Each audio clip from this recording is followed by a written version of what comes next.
And look what he's become.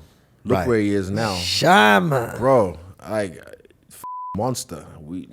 I love stories like this because he would have been there just like, because every single fight I had in the UFC, it was always posting the knockout till my 5th or 6th fight. And I'm like, bro.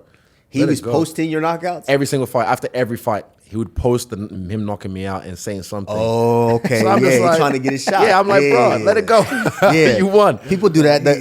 My first loss does the same thing. Really? Did the same thing for a couple fights. Yeah, a couple fights. I beat that guy. How do you describe the style between? Because I feel like you and Pereira are very similar. You guys like to break the foundation. Yep. You guys have a hook. They're two different, but you guys slowly but surely the hands will come as you break the foundation. Because when you break the foundation, when you break the foundation, they eventually start coming to you because they're hurt. The only option that they do have is here. Like how do you compare your style and Pereira style? Because I feel like you guys are very similar with just a different twist to them. He's got more, I'll say, more firepower. I have more fire rate. Yeah. You said fire rate? Rate. Like the way It's like a shotgun up close, boom, or Shama, hitting you down. So he's a bazooka. You're more of a AR-15. Yeah, but for me it was again the way he moves, the way he tracks you down. So I'll carry on. Like New York, when I had to fight him in New York, so eventually they gave him fast track to the UFC title.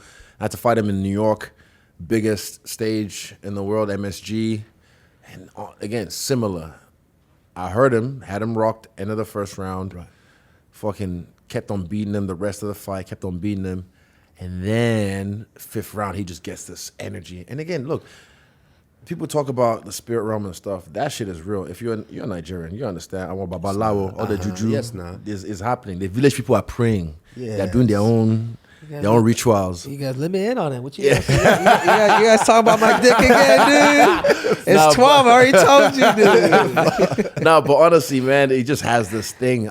He recovers well, but also his spirit, like something. He just knows how to just from within, just bring it forth and just. You feel it. I don't know how to describe it unless you're in there with him. You're like, oh shit, this guy's coming for me now. Right. And you have to deal with it. So then in New York, he gets me, and I'm just like, fuck, again? In the last round? Damn.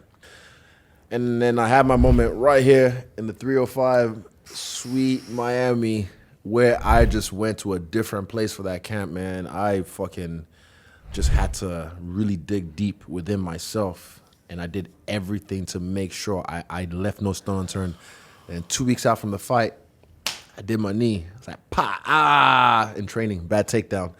And then still didn't let that deter me. I wasn't going to pull out. I was like, nah, this is too important. This is too much to slide off. I don't think I've ever pulled out from a fight.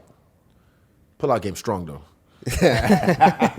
But I, went in that fight, fucking did well in the first round. I felt like it was close. Maybe I won, maybe he won. Man. But then that fucking leg kick was there again. And I remember, I even told him this when I sat next to him at a fight recently. I was like, when he kicked me the first one, I was like, again? Because the first one you feel, you're like, oh shit. It's just a different, his bones. Right. I feel like, you know what, Carlos Prates, he's also built like that in a sense. Yeah. Like the high hips, long legs. I don't know, something about their bones, bro. Like, he's got that gigantism, something. Look at his knuckles. Look at his feet, the way his feet are. It's like Ronald McDonald.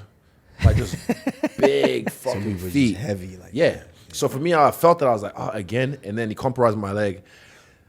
And then I couldn't get to him. I was getting to him in the first round, but then in the second round, I was just like, okay, cool. If I can't. And you see, there's a moment, I can show you exactly the moment when I decided I'm going to bring him to the cage. And I just gave him the leg. Because I was southpaw. Whenever I was southpaw, he's dealt with, now he's different. He knows how to deal with southpaws now. He's improved. His front, he's elevating so good. But back then, when I was southpaw, I could push him back. And then when I'm orthodox, he gets confident, starts to, I'm going to get the leg.